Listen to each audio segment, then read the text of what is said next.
എത്ര വലിയ മുടി കൊഴിച്ചിൽ മാറണമെങ്കിൽ നമുക്കത് ഈ കീഴാർനെല്ലി ഉണ്ടല്ലോ, നിങ്ങളിത് ഇതുപോലെ ഒന്ന് തലയിൽ തേച്ച് നോക്കട്ടോ. മുടി കൊഴിച്ചിൽ മാറാൻ മാത്രമല്ല കേട്ടോ, നമ്മൾ പ്രായം ചെല്ലുന്നതിന് മുൻപ് തന്നെ നമ്മുടെയൊക്കെ തലമുടി നരച്ചു തുടങ്ങത്തില്ലേ. അപ്പോൾ അകാലനര മാറാനായിട്ട് കീഴാർനെല്ലി വളരെ നല്ലതാണ്. മിക്ക ആയുർവേദ ഡോക്ടേഴ്സും പറയാറുണ്ട് നമുക്ക് കീഴാർനെല്ലി തല്ലി നിങ്ങൾ ഇതുപോലെ തേക്കുകയാണെങ്കിൽ നമുക്ക് മുടി കൊഴിച്ചിൽ മാറാനായിട്ടും മുടി വളരാനൊക്കെ ആയിട്ടും അതുപോലെ തന്നെ നമുക്ക് മുടിക്ക് നല്ല ബലം കിട്ടാനൊക്കെ ആയിട്ട് വളരെ നല്ലതാണ്. അപ്പം നിങ്ങൾ ഇതുപോലെ ഒന്ന് തലയിൽ തേച്ച് നോക്കാം കേട്ടോ. അപ്പോൾ ഈ കീഴാർനെല്ലി 3 രീതിയിലുള്ള കീഴാർനെല്ലി ഉണ്ട് കേട്ടോ. ഈ ചുവന്ന കളറുള്ള എൻ്റെ കീഴാർനെല്ലി ഉണ്ട്, അതല്ല ഇതുപോലെ പച്ച കളറുള്ള കീഴാർനെല്ലി ഉണ്ട്, അതല്ലാണ്ട് ഈ ചുവപ്പും പച്ചയും മിക്സ് ആയി നിൽക്കുന്ന കീഴാർനെല്ലി ഉണ്ട്. അപ്പോൾ അതുപോലെ 3 രീതിയിലുള്ള കീഴാർനെല്ലി ഉണ്ട്. അപ്പം ഈ ഇലയുടെ താഴെ നല്ല നെല്ലിക്ക പോലെയുള്ള, അപ്പോൾ അത് നിങ്ങൾക്ക് ഏതെടുത്താലും കുഴപ്പമില്ല, എല്ലാത്തിനും ഒരേ ഗുണം തന്നെയാണ് കേട്ടോ. ഞാൻ കഴിഞ്ഞ ദിവസം എണ്ണയുടെ വീഡിയോ ചെയ്തപ്പോൾ ഒരുപാട് പേര് കീഴാർനെല്ലി തല്ലെന്ന് പറഞ്ഞു. അപ്പം കീഴാർനെല്ലി 3 രീതിയിലുള്ള കീഴാർനെല്ലി ഉണ്ട്. അപ്പം മുടി വളർച്ചയ്ക്ക് വളരെ നല്ലതാണ്. മഞ്ഞപ്പിത്തത്തിന് ഉപയോഗിക്കുന്നത് ആണ് കീഴാർനെല്ലി, പക്ഷേ മുടിക്ക് വളരെ ബലം കിട്ടാനായിട്ട് നല്ലതാണ് കേട്ടോ.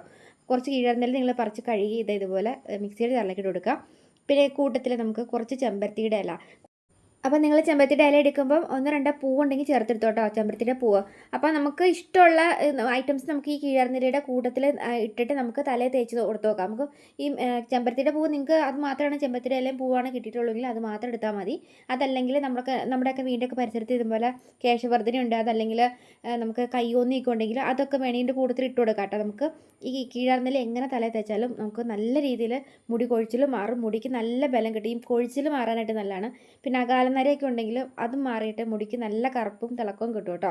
അപ്പോൾ കുട്ടികൾക്ക് നിങ്ങൾക്ക് തേക്കാൻ നേരത്ത് തുളസിയുടെ ഇലയോ അല്ലെങ്കിൽ പനിക്കൂർക്കയുടെ ഇല ഇട്ട് കൊടുക്കുകയാണെങ്കിൽ നീർക്കെട്ട് വീഴാതിരിക്കാനൊക്കെ ആയിട്ട് അത് നല്ലതാണ്.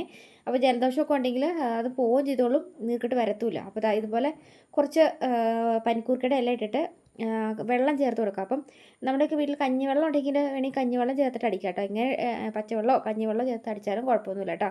നന്നായിട്ട് ചെറിയ മിക്സിയുടെ ജാറിലൊക്കെ ഇട്ട് അരച്ചെടുക്കുകയാണെങ്കിൽ ഒരുപാട് തരി പൊട്ടൊന്നും ഇല്ലാത്ത രീതിയിൽ നമുക്ക് പെട്ടെന്ന് അങ്ങോട്ട് അടിഞ്ഞ് കിട്ടും കേട്ടോ. അതെ, നൈസായിട്ട് നല്ല രീതിയിൽ തന്നെ ഇതുപോലെ അരിഞ്ഞ് കിട്ടും, കണ്ടില്ലേ. വെള്ളം ചേർത്ത് അങ്ങോട്ട് അരച്ചെടുത്താലും മതി. ഇനിയിപ്പോൾ കഞ്ഞിവെള്ളമൊക്കെ ഉണ്ടെങ്കിൽ നിങ്ങൾക്ക് കഞ്ഞിവെള്ളം ചേർക്കാം. ഇപ്പോൾ രാത്രി ഉറക്കക്കുറവും ഭയങ്കരമായിട്ട് മുടി കൊഴിച്ചിലൊക്കെ ഉള്ള അമ്മമാർക്ക് വേണമെങ്കിൽ തലേന്നത്തെ കഞ്ഞിവെള്ളം വേണമെങ്കിൽ എടുത്ത് മിക്സ് ചെയ്തിട്ട് ഇതുപോലെ അരയ്ക്കാം. എങ്ങനെയാണെങ്കിലും കുഴപ്പമില്ല. ഭയങ്കരമായിട്ട് നമുക്ക് മുടി കൊഴിച്ചിലൊക്കെ ഉണ്ടെങ്കിലുണ്ടല്ലോ പെട്ടെന്ന് അങ്ങോട്ട് മാറിക്കോളൂ കേട്ടോ. അപ്പോൾ ഇതുപോലെ നിങ്ങൾ തേച്ചോ. ഇത് നമ്മൾ കുളിക്കുന്നതിനൊക്കെ മുൻപ് വേണമെങ്കിൽ എണ്ണയൊക്കെ തേച്ചിട്ട് നമ്മൾ സാധാ ഷാമ്പൂ ഒക്കെ ഇട്ട് നമ്മൾ തല കഴുകി എടുക്കത്തില്ലേ, അതുപോലെ വേണമെങ്കിൽ വെറുതെ തല കഴുകി വിടാം.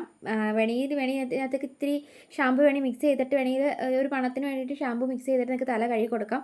അതല്ലെങ്കിൽ ഇതിങ്ങനെ നമുക്ക് തലയിലേക്ക് തേച്ച് കൊടുത്തിട്ട് വേണമെങ്കിൽ ഇത്തിരി സോപ്പൊക്കെ വേണമെങ്കിൽ അതും കൂടി ചേർത്ത് കൊടുത്തിട്ട് നമുക്ക് തല കഴുകി ഒന്ന് പതപ്പിച്ചിട്ട് കഴുകി കളഞ്ഞാലും മതി. എങ്ങനെ തേച്ചാലും മുടി കൊഴിച്ചിലും മാറും, മുടി വളരാനൊക്കെ ആയിട്ടും ബെസ്റ്റാണ് കീഴാർനെല്ലി നിങ്ങളിങ്ങനെ തേക്കുന്നത് കേട്ടോ. അപ്പോൾ ഒന്ന് ട്രൈ ചെയ്ത് നോക്കാം. നമ്മുടെയൊക്കെ പരിസരത്തൊക്കെ നിൽക്കുന്നതല്ല, വേറെ സൈഡ് എഫക്റ്റോ കാര്യങ്ങളോ ഒന്നുമില്ല. അപ്പോൾ ഒന്ന് ട്രൈ ചെയ്ത് നോക്ക്. ഇപ്പോൾ നല്ലൊരു വീഡിയോ ആയിട്ട് വീണ്ടും കാണാം കേട്ടോ. വീഡിയോ ഇഷ്ടപ്പെടുന്നുണ്ടെങ്കിൽ എല്ലാ അമ്മമാരിലേക്കും ഫ്രണ്ട്സിലേക്കൊക്കെ ഒന്ന് ഷെയർ ചെയ്ത് കൊടുത്തിട്ട് ഫോളോ ചെയ്തിട്ടൊക്കെയാണെങ്കിൽ ഒന്ന് ഫോളോ കൂടി ചെയ്തിട്ട് പോകാൻ മറക്കില്ല കേട്ടോ. ബൈ.